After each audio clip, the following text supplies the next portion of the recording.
calendar from Joseph Morabito on items 1.7 and with time donated by Grace Morabito. All right.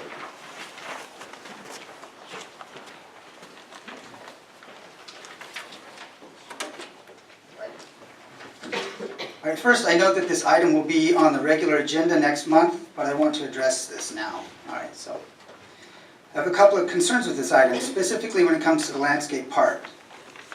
Not sure if you can read those numbers up there, but so first, what is it we're paying for?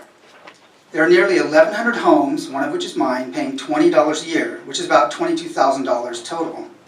There we go. What are we getting for that money? Now, according to the table in the agenda, last year we paid $4,000 for landscaping and paid another $6,000 plus for water. That equates to $500 a month for 2 patches of grass that aren't much bigger than some yards in Winsong. Now, to me, especially since it's reclaimed water, seems excessive.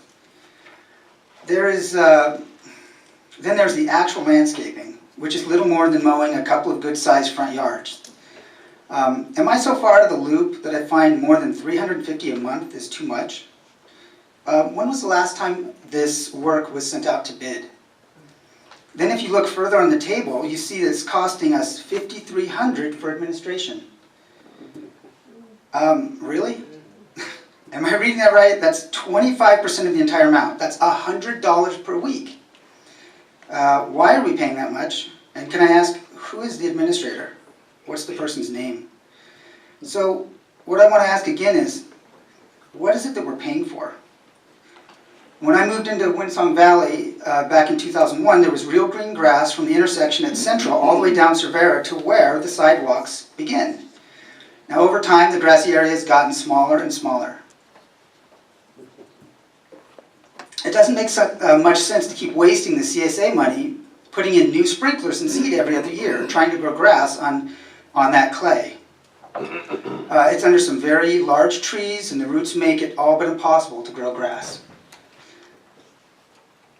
So instead of throwing good money after bad, we need to have that green belt turned into something with DG and some desert plants that don't need constant care like grass.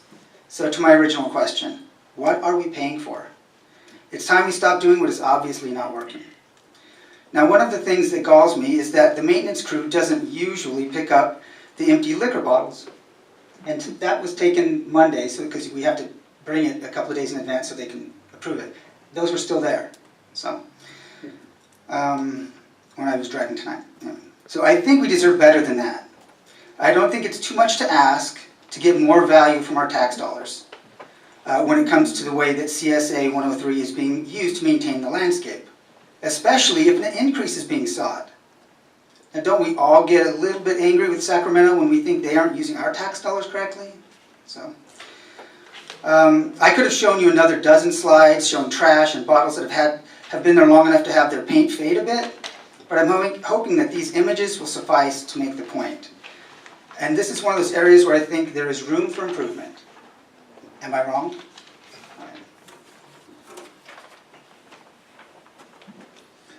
All right.